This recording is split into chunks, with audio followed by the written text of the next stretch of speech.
Nenhum de nós possui um cérebro perfeito. A evolução do cérebro humano. Olá, pessoal. Bem-vindos de volta ao nosso canal. Eu sou o Thiago Oliveira e hoje vamos explorar um dos temas mais fascinantes da biologia e da psicologia, a evolução do cérebro humano. Vamos descobrir como esse órgão incrível evoluiu ao longo de eras e também entender as falhas que ainda enfrentamos nos dias de hoje.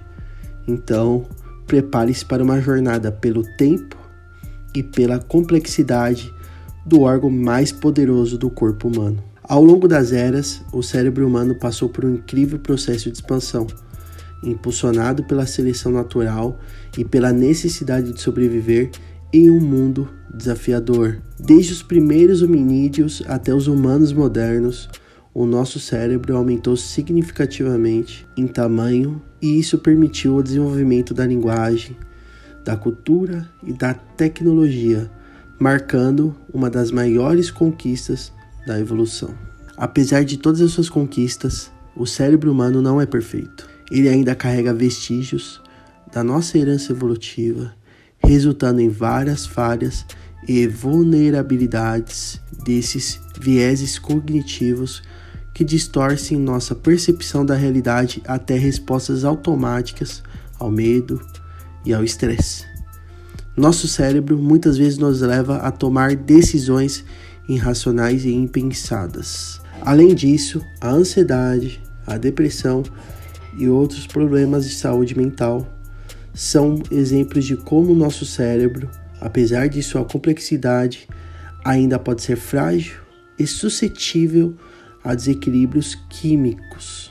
No entanto, vivemos em uma era emocionante, onde a ciência está desvendando os mistérios do cérebro humano. Avanços da inteligência artificial, neurociência, psicologia estão nos ajudando a entender melhor nosso cérebro e, mais importante ainda, a encontrar maneiras de superar as suas falhas. A evolução do cérebro humano é uma história de triunfos e desafios.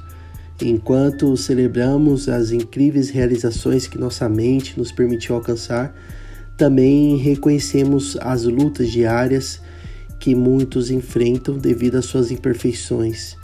Com o poder da ciência e da compreensão, podemos trabalhar juntos para superar essas falhas e criar um futuro onde cada mente humana possa prosperar plenamente. E se você ficou fascinado com a evolução do cérebro humano e quer aprender ainda mais sobre esse assunto, eu recomendo que primeiro você siga a doutora Ana Beatriz, que dedica a sua vida ao estudo do cérebro humano e suas complexidades.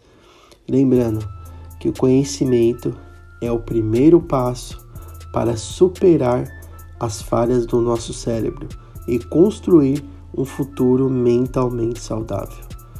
Com vocês, doutora Ana Beatriz Barbosa. O nosso cérebro é absolutamente passível de falhas. Eu diria até o seguinte: o normal é ter disfuncionalidades, não muito graves, que impeçam a nossa vivência.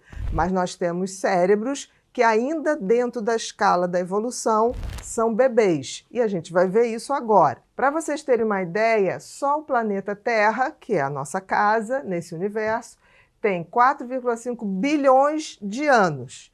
E aí a gente vai ver que nesse 4,5 bilhões de anos, nós somos os últimos a chegar como ser vivo. Que as pessoas têm uma média que a gente diz assim, olha, a grande maioria apresenta esse tipo de comportamento. Aí tem uma minoria que tem um comportamento totalmente diferente. Então, isso para Freud era o padrão de normalidade. A grande maioria configurava normalidade. Eu discordo um pouquinho, porque eu acho que padrão de normalidade tem a ver com o funcionamento cerebral de cada um e a gente determina o que é melhor para a gente, o que não é melhor para a gente, dentro, é claro, de valores sociais e de respeito ao próximo e senso ético. Quando eles falam de perto ninguém é normal e todo mundo é normal só na média, eles exatamente falam para a gente o que a ciência começa a constatar e já está constatando há muito tempo e cada vez mais confirma. O que significa isso? Nenhum de nós possui um cérebro perfeito. Pra vocês terem uma ideia, o que seria um cérebro perfeito? Seria um cérebro que produz neurotransmissores em quantidades exatas ou iguais. Então, eu teria em todos os circuitos quantidades exatas de serotonina, noradrenalina, dopamina. Isso não é possível, até porque cada região tem uma produção de neurotransmissor que todos sabem que é o nosso combustível no cérebro, é a gasolina que faz o cérebro se movimentar e executar todas as suas funções. Essas pessoas teriam tendência ao que a gente chama de dispersão, procrastinação e dificuldade de executar tarefas, porque o lobo frontal é esse lobo que é o maestro do cérebro, é ele que coordena tudo. Então, se você tem menos neurotransmissores que deveriam estar aí funcionando, se você tem menos circuitos, ou seja, menos atividade elétrica dentro do cérebro, nessa região, ela funciona menos. Mas tudo é assim. Por exemplo, você não tem um cérebro perfeito, você não tem um cérebro que é bom em tudo. O que é um cérebro bom em tudo? É aquela pessoa que é um gênio na informática, um gênio na habilidade social, um gênio nas artes. Não é possível, exatamente por essa imperfeição do cérebro humano. Quando tem uma região que funciona mais, tem mais atividade, tem um contraponto de outra que funciona menos. Isso é a regra. Por quê? Existe a evolução que a gente chama da evolução biológica, tá? Nossa evolução está apenas começando. O que é evolução biológica?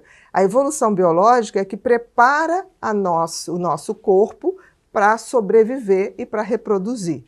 Então, isso aconteceu e acontece em todos os seres vivos, mas é algo que está muito longe do nosso controle. Em que momento uma espécie começa, por exemplo, a ter uma habilidade que não tinha antes e favorece o seu crescimento? Isso é como se fosse um circuito montado que, em algum momento, isso vira dentro da evolução para que aquela espécie prevaleça dessa vantagem biológica para poder estar na Terra, sobreviver e reproduzir. O que acontece com o cérebro humano é que, apesar de sermos bebês dentro da evolução, a gente está tendo uma evolução que a gente não percebe. Nesse exato momento, por exemplo, pode ter humanos que não mais têm o apêndice. Outro dia até andei lendo sobre isso. O apêndice é um pedacinho do intestino grosso que fica aqui do ladinho, né? Aqui na fossa ilíaca direita, do lado direito, e que quando inflama a gente tem que operar, porque senão você pode fazer uma septicemia. Muito bem, já tem crianças descritas ao redor do mundo que nascem sem o apêndice. O que significa isso? Provavelmente esses seres humanos terão muito menos risco de morrer de septicemia, que seria a consequência de um apêndice supurado. Agora, temos influência sobre isso? Muito pouco. A evolução biológica parece ser algo pré-determinado a acontecer e favorecer algumas espécies ou desfavorecer outras. No nosso caso, a evolução não visa a perfeição, em caso de nenhuma espécie, tá? Ela visa o quê? Adaptabilidade. Então, para o reino animal, do qual nós fazemos parte também, toda evolução virá para que a gente possa perpetuar a espécie e sobreviver. Só isso. Apesar de sermos uma espécie, como animais, muito frágeis. Se a gente for olhar, por exemplo, um tigre, um leão, ou até mesmo os próprios dinossauros, comparar a gente com esses animais é até ridículo, porque assim, não temos músculos fortes, não temos capacidade de velocidade, de correr, de fugir. Mas aconteceu uma coisa no ser humano que foi muito bacana, que foi o quê? Por ele ter um lobo frontal muito sofisticado, muito novo, e ter a capacidade cognitiva maior, no sentido de buscar soluções, ele pôde produzir um avanço tecnológico que jamais foi visto. Se ele faz bom uso disso, a gente tem que questionar, talvez não, mas o fato que nós evoluímos tecnologicamente de uma forma inimaginável e numa velocidade muito grande, mas nossos cérebros ainda são praticamente os mesmos do homem primitivo. Então, nós fizemos uma grande revolução tecnológica, mas não fizemos a grande revolução do conhecimento, do autoconhecimento e da despertar da consciência, que é entender isso tudo e tirar o melhor proveito para que a gente possa aí sim fazer a nossa evolução, que seria a evolução do espírito, a evolução da ética, da melhora e do crescimento transcendental do homem.